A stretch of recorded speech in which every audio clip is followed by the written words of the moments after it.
Fala pessoal, tudo bem com vocês? Nicolas, neurocientista aqui.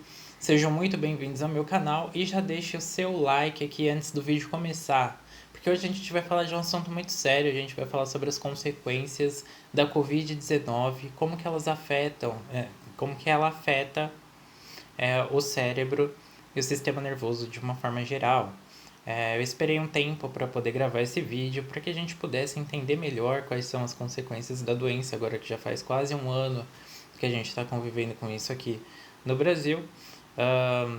E achei que era um momento oportuno para a gente conversar um pouco a respeito desse assunto. Então, lá no começo da pandemia, a gente via que algumas pessoas chegavam aos hospitais e comentavam que, além dos sintomas comuns de uma gripe, por exemplo, começavam a sentir que elas não conseguiam sentir o cheiro ou sentir o gosto das coisas, né? E isso não era causado por um simples congestionamento das vias aéreas, por exemplo, como os médicos logo notaram, mas sim por causa de um dano que havia afetado os nervos que carregam a informação olfativa do paladar para os centros de processamento de informação do cérebro, né? Além disso, muitos dos pacientes que eles chegavam a ficar hospitalizados, chegavam no hospital se queixando de uma sensação de esquecimento que fazia com que eles não conseguissem, às vezes, realizar tarefas tão simples do dia a dia quanto cozinhar, né? Quanto preparar uma refeição. Então esse foi um outro fator que despertou o alerta dos médicos, né, principalmente aí de neurologistas, para o fato de que a COVID ela pode atacar o tecido cerebral, o tecido nervoso, né? Alguns outros sintomas neurológicos também são mostrados com menos frequência em pacientes com Covid, mas ainda assim são sintomas muito graves, como por exemplo convulsões e transtornos psicóticos. Né? Alguns pesquisadores, inclusive, acreditam que a Covid pode se tornar um fator de risco para o Alzheimer. Isso a gente vai entender um pouco mais para frente nesse vídeo, quando falar sobre o que eles encontraram quando eles começaram a fazer autópsias de indivíduos que morreram com Covid-19. Bom, na maior parte dos casos de Covid, a função cerebral ela melhora com a recuperação do indivíduo. Mas em alguns deles, as consequências elas podem durar mais tempo, elas podem se arrastar por às vezes até meses, né?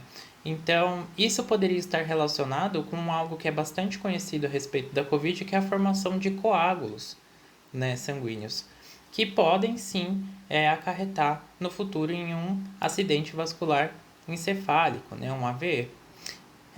Além disso, se os pulmões, que são principalmente atacados pela Covid, não conseguem providenciar o oxigênio necessário para o funcionamento do cérebro, a gente pode ter aí episódios de hipóxia, de isquemia, né, que também causam danos ao tecido cerebral e à função cognitiva.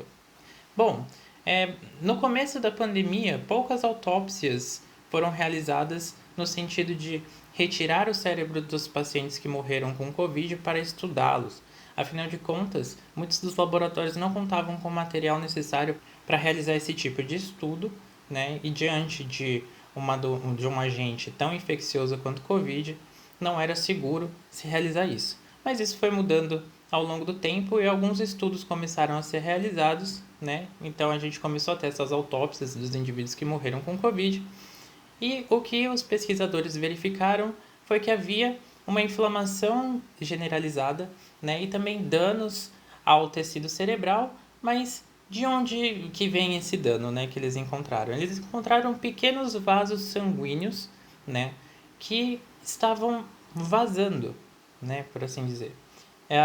E esses vasos sanguíneos eles estavam espalhados por diversas regiões do cérebro, o que explicaria por que pacientes com COVID apresentariam diversos sintomas neurológicos tão diferentes entre si. Né? Então, a depender das regiões do cérebro onde você encontrasse esses danos nos vasos sanguíneos, você poderia ter um tipo de sintoma ou outro tipo de sintoma completamente diferente.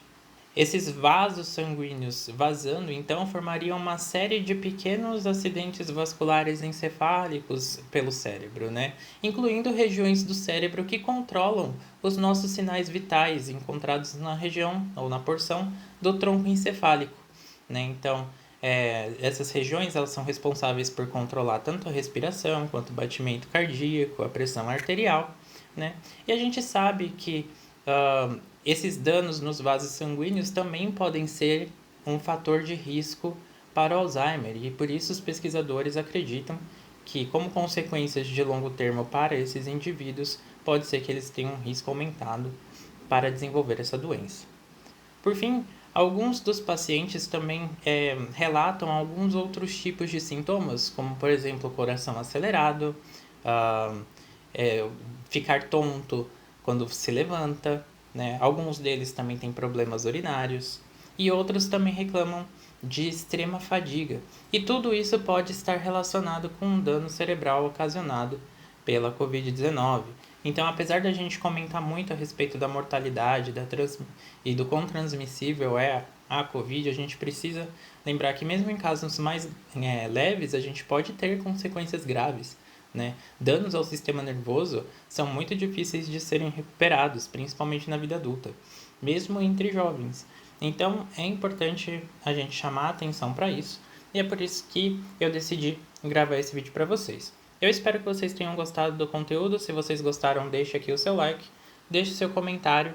Se você sabe de alguém que passou por algum problema como esse, conte aqui o seu caso, né? E a gente pode conversar, discutir sobre o assunto. Eu vou responder todo mundo, certo? Então, eu vejo vocês no nosso próximo vídeo. Até lá, um abraço e fique bem.